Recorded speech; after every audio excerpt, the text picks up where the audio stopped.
ഗോകുലം ഗോപാലൻ ചേട്ടനാണല്ലോ കൂടുതൽ തമിഴ് സിനിമകൾ, ഹൈപ്പുള്ള സിനിമകൾ ഇവിടെ കൂടുതൽ എടുത്തുകൊണ്ടിരിക്കുന്നത് അല്ലേ? അദ്ദേഹം തന്നെയല്ലേ കൂടുതൽ എടുക്കുന്നത്? അതെ. അദ്ദേഹമായിട്ട് ഒരു സിനിമകൾ മത്സരത്തിൽ വല്ലതും വന്നിട്ടുണ്ട് നിങ്ങൾ?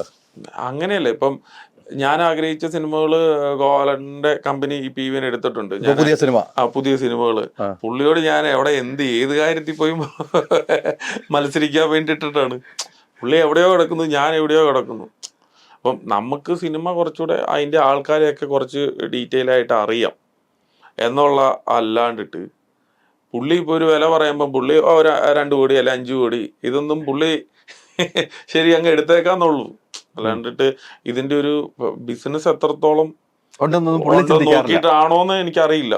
ആ ഹൈപ്പുള്ള പടങ്ങളുടെ പാർട്ടാവുന്നു. നമുക്ക് ആളോടൊന്നും മത്സരിക്കാനായിട്ട് ഇവന് പറ്റത്തില്ലല്ലോ. നമ്മൾ ആ ആഗ്രഹം നമ്മളെ കൊണ്ട് നടക്കത്തില്ലെങ്കിൽ നമ്മൾ 150 രൂപ മുടക്കി തിയേറ്ററിൽ പോയി നമ്മൾ സ്വസ്ഥമായിട്ട് പടം കണ്ട് നമ്മൾ ആ മത്സരബുദ്ധി അവിടെ അവസാനിപ്പിക്കുന്നു. അങ്ങനെ കണ്ട് നമ്മൾ ഈ പറഞ്ഞ പോലെ വേണമെന്ന് ആഗ്രഹിച്ച സിനിമ മറ്റുള്ളവർ എടുത്തുകൊണ്ട് ആ സിനിമ പോയി കണ്ട് അതിന്റെ വിജയം കാണുമ്പോൾ മനസ്സിനൊരു അല്ലേ? അല്ല, തീർച്ചയായിട്ടും. ഇപ്പൊ എത്രയോ സിനിമകൾ ഇപ്പം നമുക്ക് എടുക്കാൻ പറ്റുന്ന സിനിമകളുണ്ടായിരുന്നു. നമുക്ക് പല സിനിമകളും ഇപ്പം അന്യഭാഷാ ചിത്രങ്ങളാട്ടോ പറയുന്നത്. അപ്പം അത് എടുക്കാത്തതിൽ എനിക്കൊരു കുറ്റബോധമില്ല. ആ സമയത്ത് ഞാൻ എടുക്കേണ്ടതായിരുന്നല്ലോ, ഞാനൊരു വാക്ക് പറഞ്ഞായിരുന്നു എനിക്ക് കിട്ടുമായിരുന്നല്ലോ. പക്ഷെ എനിക്കപ്പോൾ ഈവൻ ധൈര്യം വന്നില്ല. കാരണം നമ്മളിങ്ങനെ ECGയുടെ കൂട്ടായിരുന്നു നമ്മുടെ ലൈഫ്. അപ്പ് ആൻഡ് ഡൗൺ ഇങ്ങനെ വന്നുകൊണ്ടിട്ട് എടുത്തിട്ട് തട്ടുകേട് വന്നു കഴിഞ്ഞാൽ വീണ്ടും നമ്മൾ പോയി 1 തുടങ്ങി അല്ലെ 2 തുടങ്ങി വീണ്ടും പോയി ഡേറ്റിന് വേണ്ടിയിട്ട് പോയി പിടിച്ച് പിന്നെയും പൈസ സാമ്പത്തിക ഇടപാടുകൾ നടത്തി അതിന്റെ ടെൻഷന് ഇതെല്ലാം എനിക്കിനി അത് വേണ്ട എന്ന് തീരുമാനിച്ച് മാറുകയാണ്. ഗോൾഡിന് എന്താണ് സംഭവിച്ചത്?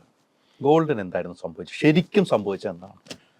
അല്ല, ഗോൾഡ് സിനിമകളുടെ റിലീസുകൾ മാറ്റുന്നു, പല സംഭവങ്ങൾ ഇതിനകത്ത് വാർത്ത ഉൾപ്പെടെ പല ആളുകളും പറഞ്ഞ പല കഥകളുമുണ്ട്. അതിന്റെ ആ ഡിസ്ക് കാണാനില്ല, ഇതൊക്കെ എനിക്കറിയില്ല, ചുമ്മാ പറഞ്ഞ കഥകളാണ് ഞാൻ അതിന്റെ ഉള്ളടക്കുന്നത്. ആ ഡിസ്ക് എഡിറ്റ് ചെയ്ത് ആ ഡിസ്ക് എവിടെ മറന്നു വെച്ചു, രാജുവേട്ടൻ എവിടെ മറന്നു വെച്ചു, പിന്നീട് കാണാനില്ല, പിന്നീട് എഡിറ്റ് ചെയ്തു. അങ്ങനെ എന്താണ് ഗോൾഡൻ സംഭവിച്ചത്? ശരിക്കും നീണ്ടു പോകാൻ? അല്ലല്ല, അതെല്ലാം ചുമ്മാ ഒരു തമാശ ഉള്ള ഒരു സംഭവം മാത്രമാണ്. എവിടെ കാണാം അത് പോകാൻ വേണ്ടിട്ട് എഡിറ്ററൂടെ അല്ലേ സിനിമ അൽഫോൻസ് പുത്രന്റെ ഈ കാര്യങ്ങളെല്ലാം അറിയാം. അതെ. അപ്പൊ ആ സിനിമ ഉദ്ദേശിച്ച പോലെയുള്ള ഒരു റിസൾട്ട് കിട്ടിയില്ല എന്നുള്ളത് മാത്രമാണ് ആ സിനിമയ്ക്ക് സംഭവിച്ചത്. അതായത് ആ സിനിമ നിർമ്മിച്ചതിന്റെ പേരിൽ ഞങ്ങൾക്കൊരു സാമ്പത്തിക നഷ്ടമോ അല്ലെ ഒരു തരത്തിലുള്ള നഷ്ടമോ ഒന്നുമില്ല. കാരണം അതൊരു കോവിഡ് ടൈമിൽ നിർമ്മിച്ച സിനിമയാണ്. പിന്നെ ഞങ്ങളെ സംബന്ധിച്ച് എന്താണ്, നേരവും പ്രേമവും എല്ലാം ഡയറക്റ്റ് ചെയ്ത അൽഫോൻസ് പുത്രൻ ആ ചിത്രങ്ങൾക്ക് ശേഷം കിട്ടുന്ന ഞങ്ങൾക്ക് പ്രൊഡ്യൂസ് ചെയ്യാൻ പറ്റുന്ന ഒരു സിനിമയായിരുന്നു ഗോൾഡ്. അത് അതിൻ്റെതായ ഹൈപ്പ് ഉണ്ടായിരുന്നു, എല്ലാം ഉണ്ടായിരുന്നു. പക്ഷെ അതിന് ഒരു ഓവർ പ്രതീക്ഷ ആ സിനിമയ്ക്ക് ഉണ്ടായിരുന്നു, സംഭവിച്ചു. പിള്ളേരുടെ ഇടയിൽ, യൂത്തിന്റെ എല്ലാ ഇടയിൽ അൽഫോൻസ് പുത്രന്റെ സിനിമ എന്നുള്ളൊരു രീതിയിൽ ആ ഒരു ബ്രാൻഡ് വാല്യൂ ഉണ്ടല്ലോ, ആ ബ്രാൻഡ് വാല്യൂവിനനുസരിച്ച് ആ സിനിമ വന്നില്ല എന്നാണ് മനസ്സിലാക്കേണ്ടത്. അൽഫോൻസ് പുത്രനായിട്ട് കമ്മ്യൂണിക്കേഷൻ ചെയ്യാൻ എളുപ്പമാണോ? അല്ല, കമ്മ്യൂണിക്കേഷൻ എന്താണ്, കുഴപ്പമില്ല, ഒരു കുഴപ്പമില്ല. കാര്യങ്ങൾ ആള് ഭയങ്കര സിനിമാ പ്രേമിയാണ്, അപ്ഡേറ്റഡ് ആണ്, എല്ലാ സിനിമകളും കാണുന്ന ഒരാളാണ്, അഭിപ്രായം പറയുന്ന ഒരാളാണ്. അപ്പോൾ അത്രയും സിനിമയായിട്ട് 100% ഡെഡിക്കേറ്റഡ് ആയിട്ട് നിൽക്കുന്ന ഒരാളാണ് പുള്ളി. തന്നെ കഥ, തിരക്കഥ, സംഭാഷണം, സംവിധാനം, ഗ്രാഫിക്സ്, അത് ഇത് എല്ലാത്തിലും പുള്ളി, കളർ ഗ്രേഡിങ് എല്ലാത്തിനും പുള്ളി ഇൻവോൾവ്മെന്റോടുകൂടി ചെയ്യുന്ന ഒരാളാണ്. അല്ലെ, ഇനി അൽഫോൻസ് പുത്രനുമായിട്ട് ഒരു സിനിമ ചെയ്യണമെന്ന് ആഗ്രഹമില്ലേ? അല്ല, സിനിമകൾ എപ്പോഴും ഇനി ഒരു ആഗ്രഹമില്ല. ഇപ്പൊ ഒരു ഗോൾഡ്, നമ്മൾ സാമ്പത്തികമായിട്ട് നമുക്ക് പരാജയമൊന്നുമില്ല, നമ്മളെല്ലാ ബിസിനസ്സും നടത്തുന്ന വ്യക്തി തന്നെയാണ് നിങ്ങളെല്ലാവരും. ബിസിനസ് എടുത്ത് നമുക്ക് വിജയമാണ്, തിയേറ്ററിൽ മാത്രം ഫ്ലോപ്പായി എന്നുള്ള കാര്യം. ഇനി അൽഫോൻസ് പുത്രനുമായിട്ട് കൈകോർത്തൊരു സിനിമകൾ ചെയ്യണമെന്ന് ആഗ്രഹമില്ല മനസ്സിൽ? അല്ല, സിനിമകൾ സംഭവിക്കുന്നതാണല്ലോ. ഇപ്പൊ അൽഫോൻസ് പുത്രൻ നാളെ വേറൊരു സബ്ജക്റ്റുമായിട്ട് വരും, അല്ലെങ്കിൽ ഞാനിപ്പോൾ അൽഫോൻസുമായിട്ട് സംസാരിക്കുമ്പോൾ അങ്ങനെ ഒരു പ്രോജക്റ്റിനെ പറ്റി, ഒരു പുതിയ പ്രോജക്റ്റിനെ പറ്റി സംസാരിക്കുകയും ഓക്കെ ഇത് ചെയ്യാവുന്ന ഒരു മ്യൂച്വൽ ഒരു സാധനം വരുവാണോ. ഞാൻ ഇനി മലയാളത്തിൽ സിനിമ ചെയ്യുന്നില്ല എന്ന് അൽഫോൻസ് പുത്രൻ ഫേസ്ബുക്ക് കുറിപ്പൊക്കെ ഇട്ടത്. എന്നെ മലയാളികൾക്ക് ഇഷ്ടമില്ലെങ്കിൽ ഞാൻ വരുന്നില്ല, അങ്ങനെയൊക്കെ. ഇത് കഴിഞ്ഞ ഈ ഗോൾഡിന് ശേഷം പുള്ളി കുറച്ച് കൃത്യമായിട്ട് എഴുതി പോയല്ലോ. അത് ഗോൾഡ് കഴിഞ്ഞ് കഴിഞ്ഞപ്പോഴത്തേനും ഗോൾഡിനെ പറ്റി കുറെ പേര് ഒത്തിരി വിമർശിച്ചുകൊണ്ടിട്ടൊക്കെ ഉള്ള ഒരു പുള്ളി ഒരു ഹിറ്റുകൾ മാത്രം ഒരു വലിയ രീതിയിൽ സക്സസ് കണ്ടിരിക്കുന്നത്. പ്രേമം എന്ന് പറയുന്നത് എന്ത് വലിയ ഹിറ്റാണ്. അപ്പൊ അങ്ങനത്തെ ഒരു ഇതിൽ നിന്ന് കഴിഞ്ഞിട്ട് അപ്പം പോസിറ്റീവ് മാത്രം കേട്ട് നിൽക്കുന്ന ഒരു വ്യക്തി, അല്ല ആ പടം ഇങ്ങനെയാണ് അല്ലെങ്കിൽ ആ പടത്തെ പറ്റി നെഗറ്റീവ്സ് കേൾക്കുമ്പോൾ പുള്ളിക്ക് അത് ചിലപ്പോൾ അത് അങ്ങനത്തെ ഒരു സ്റ്റേജ് ചിലപ്പോൾ ഫേസ് ചെയ്തിട്ടുണ്ടാവത്തില്ല, അതുകൊണ്ടിട്ടായിരിക്കാം അങ്ങനെയൊക്കെ എഴുതാനുള്ള ഇത് തോന്നുന്നത്. ഈ പല സിനിമകളും ഇപ്പം ഡിസ്ട്രിബ്യൂഷൻ എടുക്കുന്ന സിനിമകൾ ലിസ്റ്റിൽ എല്ലാവരെയും കൂടെ ഒരുമിച്ച് പോയിരുന്ന് കാണുന്ന ഒരു സ്വഭാവം ഇല്ലാന്ന് എനിക്ക്. ഒറ്റയ്ക്ക് പോയിരുന്ന് കണ്ടിട്ട് സ്വന്തം ഇഷ്ടത്തിനാണ് സിനിമകൾ കൂടുതലും വാങ്ങുന്നത്, അല്ലെ? അങ്ങനെ വാങ്ങുമ്പോൾ നമുക്കൊരു 2-3 സിനിമയായിട്ട് അറിയാവുന്നവരെ ഒരുമിച്ച് പോയിരുന്ന് കാണുമ്പോഴല്ലേ ആ ഒരു സിനിമയ്ക്കൊരു നമുക്ക് അത് ബിസിനസ് നടക്കുന്ന സിനിമയാണ്, അത് ഓടുന്ന സിനിമയാണെന്ന് നമുക്കൊരു വിലയിരുത്താൻ കഴിയുള്ളൂ. ഞാനൊരു ചോദ്യം ചോദിച്ചാൽ എന്തായിരിക്കും മറുപടി? അല്ല, അങ്ങനെയല്ല. ബേസിക്കലി നമുക്കൊരു നമ്മളിപ്പോൾ ഒരുപാട് പേര് ഒരുമിച്ച് പോയി ഈവൻ കാണുമ്പോൾ അവരൊരു അഭിപ്രായം പറഞ്ഞെന്നോർത്തും ഞാൻ ആ സിനിമ എടുക്കണമെന്നില്ല. ഇപ്പം എനിക്ക് തോന്നി ഓക്കെ ഇതിന് കൈ കൊടുക്കാം, ഇത് എടുക്കാമെന്ന് തോന്നിയാൽ മാത്രമാണ് അത് സംഭവിക്കുള്ളൂ. കാരണം ഇത് നഷ്ടമാ സംഭവിക്കുന്നെങ്കിൽ കൂടി ഒരു പേഴ്സണൽ സാറ്റിസ്ഫാക്ഷൻ എന്ന് പറയുന്ന ഒരു സംഭവം വേണ്ടേ. ഇപ്പൊ ഒരു ചായ കുടിക്കുമ്പോൾ എനിക്കിപ്പോൾ ഒരു അലി കുടിച്ചിട്ട് കാര്യമുണ്ടോ? അല്ലെ, എൻ്റെ ദാഹം മാറത്തില്ലല്ലോ. എൻ്റെ ദാഹം നേരെ മറിച്ച് ഒരു 5-6 ചായ ഉണ്ട്, അലിയും കുടിക്കുന്നു, ഞാനും കുടിക്കുന്നു, ഇതിന്റെ ടേസ്റ്റ് മധുരമാണ്, ഇത് മധുരമാണ്, അല്ല മധുരം കൂടുതലാണ്, നമുക്ക് ഇത് ചെയ്യാം എന്ന് പറഞ്ഞ പോലെ ഉള്ളൂ. ഇപ്പൊ ഈ സിനിമ ഇഷ്ടപ്പെട്ടു, അലിക്ക് കൂടുതൽ ഇഷ്ടപ്പെട്ടു, എനിക്ക് ഒട്ടും ഇഷ്ടപ്പെട്ടില്ല.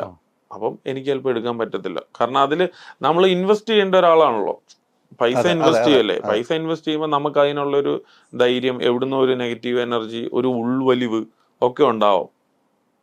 അപ്പൊ ഞാൻ അങ്ങനെ എടുക്കാത്ത സിനിമയുണ്ട്. ലിസ്റ്റിന് എടുക്കാതെ പോയൊരു സിനിമ എനിക്ക് കൃത്യമായിട്ട് രോമാഞ്ചമാണ്, അല്ലേ? ലിസ്റ്റിന് 2 പ്രാവശ്യം സിനിമ കണ്ടു എന്നാണ് എൻ്റെ അറിവ്. 2 പ്രാവശ്യം സിനിമ കണ്ട് രോമാഞ്ചം ലിസ്റ്റിന് ഒരു രീതിക്കും വർക്കൗട്ട് ആകുന്നില്ല. ആ സിനിമ ലിസ്റ്റിന് വിടുന്നു. പിന്നീട് ജോബി ജോർജ് ആ സിനിമ എടുക്കുന്നു, അത് സൂപ്പർ ഹിറ്റ് അടിക്കുന്നു. നമ്മൾ ഒരുമിച്ച് ഇത് ചർച്ച ചെയ്തിട്ടുള്ള, അല്ലെ? പ്രേക്ഷകർ അറിഞ്ഞിട്ടില്ലാത്ത നമ്മൾ ചർച്ച ചെയ്തിട്ടുള്ള, പ്രേക്ഷകരും കൂടെ അറിയണല്ലോ. അത് ലിസ്റ്റിനെ സംബന്ധിച്ചിടത്തോളം വലിയ ഒരു പരാജയമാണ്. ലിസ്റ്റിന് ഒരു സിനിമയുടെ കാഴ്ചപ്പാട് ഇല്ലാതെ പോയെന്നൊക്കെ ആരെങ്കിലും പറഞ്ഞാൽ ലിസ്റ്റിന് അത് അംഗീകരിക്കുമോ? അല്ല, അങ്ങനെയല്ല. ഇപ്പം നമ്മൾ ചിന്തിക്കുന്നത് സിനിമ എന്ന് പറയുന്നത് അങ്ങനെയാണല്ലോ. നമ്മൾ സിനിമ ഓഡിയൻസിനെ കാട്ടുന്നതിന് മുമ്പ് നമ്മൾ തിയേറ്ററിലിരുന്ന് പല ഇതിൽ പ്രവർത്തിച്ച ടെക്നീഷ്യന്മാരും കാണും, അഭിപ്രായം പറയാറൊക്കെ പിയുനുണ്ട്. ആ സിനിമ ആ സമയത്ത് പലരും കണ്ട കൂട്ടത്തിൽ ഞാനും കണ്ട ഒരു വ്യക്തിയാണ്. അപ്പോൾ കണ്ടു കഴിഞ്ഞപ്പം എനിക്കെന്തോ, അതായത് ഈ സിനിമ ഇത്ര വലിയ ഹിറ്റ് ആവുന്നോ അല്ലെങ്കിൽ അങ്ങനെ ഒരു ഭയങ്കരമായിട്ട് എനിക്ക് തോന്നിയില്ല. അപ്പൊ അങ്ങനെ തോന്നിയിരുന്നെങ്കിൽ, അങ്ങനെ ഞാൻ പ്രതീക്ഷിച്ചിരുന്നെങ്കിൽ ഉറപ്പായിട്ടും ആ സിനിമ നമ്മളിലൂടെ വന്നു പോയേനെ, വേറെ ആരുടെയും പോകുന്നില്ല, അല്ലെ? നമ്മളിലൂടെ വന്നു പോയേനെ. പക്ഷെ എങ്കിൽ കൂടി ആ പ്രൊഡ്യൂസറുമായിട്ട് ഞാൻ സംസാരിക്കും. ആ പ്രൊഡ്യൂസറിനെ എന്നിൽ പറ്റുന്ന ഹെൽപ്പ് ഞാൻ ആ ആൾക്കും ചെയ്തിട്ടുണ്ട്. അതെന്തു ആയിക്കോട്ടെ, ആ ആൾക്ക് എന്നിൽ പറ്റുന്ന ഹെൽപ്പ് ഞാൻ സിനിമ എടുക്കാതെ. അതെ. അതാണ് എനിക്ക് ചെയ്യാൻ വേണ്ടിയിട്ട് പറ്റുള്ളൂ. പക്ഷെ ഇതൊരു പൂർണ്ണ റിസ്ക് ആയിട്ട് നമുക്കിപ്പോൾ ഇവന് എടുക്കാൻ പറ്റുമോ, അതിൻ്റെ അകത്ത് പുള്ളിയായിട്ട് അസോസിയേറ്റ് ചെയ്യാൻ പറ്റുമോ എന്നുള്ളതൊന്നും നമുക്കിപ്പോൾ ഇവൻ അറിയില്ല. അപ്പൊ അതുകൊണ്ടിട്ടാണ് നമ്മുടെ ജഡ്ജ്മെന്റ്, അല്ലെങ്കിൽ ഇതിപ്പം ഞാനൊരു സിനിമേനെ ഇതായിട്ട് പറയുന്നല്ല, ആ സിനിമ നമുക്കിപ്പോ ജഡ്ജ് ചെയ്യാനായിട്ട് പറ്റിയില്ല. പിന്നീട് ഇത് റിലീസ് ചെയ്യേണ്ട തിയേറ്ററിൽ പോയിരുന്നു കണ്ടോ? തിയേറ്ററിലും പോയിരുന്നുണ്ട് റിലീസ് കഴിഞ്ഞിട്ട്. അതെ. ഈ ഹിറ്റ് ആയിക്കൊണ്ടിരിക്കുമ്പോഴും അപ്പോഴും എങ്ങനെ അപ്പോഴും വർക്കൗട്ട് ആയില്ല? അല്ല, അങ്ങനെയല്ല. അപ്പൊ ഇത് എവിടെയാണ് നമുക്ക് പാലിച്ചെന്ന് പറയാൻ വീണ്ടും പോയി നോക്കും. അല്ല, ഇതിപ്പം ഈ ഇന്റർവ്യൂ കാണുന്നവർ തെറ്റിദ്ധരിക്കാനായിട്ട് പാടില്ല. കാര്യം എന്താന്ന് വെച്ചാല് നമ്മള് ഇതുപോലെ 100 കണക്കിന് സിനിമകൾ പലര് കാണുന്നുണ്ട്. തീർച്ചയായിട്ടും മനസ്സിലായോ? അപ്പം ഒരു സിനിമ എടുക്കുന്നതിന് മുമ്പ് സാറ്റലൈറ്റുകാരായിക്കോട്ടെ, OTT-കാരായിക്കോട്ടെ, അപ്പം അവർക്കൊന്നും ചിലപ്പോൾ ചില സിനിമകൾ അവരുടെ പ്ലാറ്റ്ഫോമിൽ പറ്റത്തില്ല, അല്ലെങ്കിൽ ഈ സിനിമ ചാനലിന് പറ്റുന്ന സിനിമകൾ ആയിരിക്കത്തില്ല. അങ്ങനെയൊക്കെ പറഞ്ഞ് പല പല സിനിമകൾ മാറി പോവാറുണ്ട്, എടുക്കാതെ പോവാറുണ്ട്. മനസ്സിലായോ? എന്ന് പറഞ്ഞ പോലെ ഇത് എന്തുകൊണ്ടിട്ടാണ് നമുക്കിത് ഇഷ്ടപ്പെടാതെ പോയത്, അല്ലെങ്കിൽ ഇത് എന്തുകൊണ്ടിട്ടാണ് നമ്മൾ ഉദ്ദേശിച്ചതിനേക്കാൾ ഒത്തിരി മേളിൽ റിസൾട്ട് വന്നത് എന്ന് നമ്മൾ തിയേറ്ററിലൂടെ പോയി കാണണം. നമ്മൾ എന്താന്ന് വെച്ചാൽ, നമ്മൾ ഒരു സിനിമയില് നമ്മളിപ്പോ നിലനിൽക്കുന്ന ഒരാളും നമ്മളും ഒരുപാട് സിനിമകളിൽ പുറകെ പോകുന്ന ആളും ആയതുകൊണ്ടിട്ട് നമ്മൾ ഇതെല്ലാം കണ്ടിരിക്കണം. സിനിമ ഇറങ്ങിക്കഴിഞ്ഞ എല്ലാരും ഇപ്പം അത് അന്നേ അറിയാമായിരുന്നത് ഭയങ്കര ഹിറ്റാന്ന്. അല്ലല്ല, ഞാൻ പറഞ്ഞ നമ്മൾ സിനിമയിൽ നിൽക്കുന്നല്ലേ ആൾക്കാർ ഇങ്ങനെ പക്ഷെ ഞാനത് ഇപ്പോഴും അഡ്മിറ്റ് ചെയ്യുന്നു. ഇപ്പൊ അലി ചോദിച്ചപ്പോഴും എനിക്ക് വേണമെങ്കിൽ ഈ ചോദ്യത്തിൽ നിന്ന് സ്കിപ്പ് ആവാം, മനസ്സിലായോ? എനിക്ക് വേണമെങ്കിൽ ഡൈവേർട്ട് ചെയ്ത് അത് അങ്ങനെയല്ല അത് ഇങ്ങനെയാന്ന് പറയാം.